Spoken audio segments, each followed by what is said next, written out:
kuri General Kano Fred Mwesige government ekyeriire kureeta encourage ngwa habwo kuba emibazi yona y'amatungo tekiyamba abatungi ekireteire amatungo gabo kufa habwo kubura emibazi ekiresire endwara zitarikukira hamwe n'okwimuka ezindi. Obwa hati ndiyo nimpandika ekiragiro nintebeka sikiragiro kikweta Veterinary Drugs and Feeds Control Bill kureba ngu embaziyente n'ibikuriye byazo byarga omu kitongore ky'okweta National Drug Authority ekikurebera embazi y'abantu. Ako kitongore ekyo nikikora omurimo murungi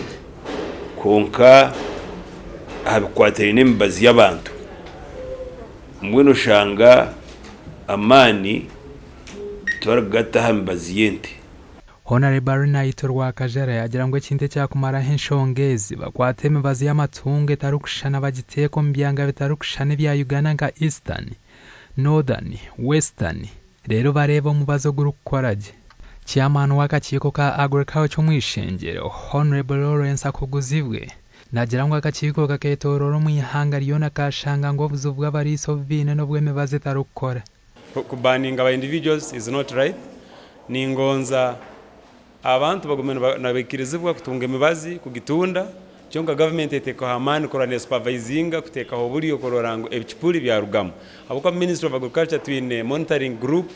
twine abarkwatwa na extension baina kwa bakoro mulimo ogukora quality assurance y'emibazi baite cyo gamba government ni yesobole emibazi girete nikijya kutalwaniza abantu ab'amatungo korora barole rente zabo abo kuba bana abantu bakende batuyamba muno korora emibazi tugitunga hayi and neheka mu byaro hona nyowe tindu kuhagira government kwetaba mu kugura emibazi kandi ekagigabira abantu habo kuba ekireterize abantu abasubuzi b'emibazi kuleta emibazi emibi emibazi y'ebicupuli government yenyine ni yeremerirwe hati yo bweraberemerirwe kuba supervisinga ekalemererwa kurora emibazi nkokwera kutaha kandi bitongole byone bikore emirimo egyo biroho hato baragiha kandi kugirete emibazi yarasobora tindu kwikiraniza nakyo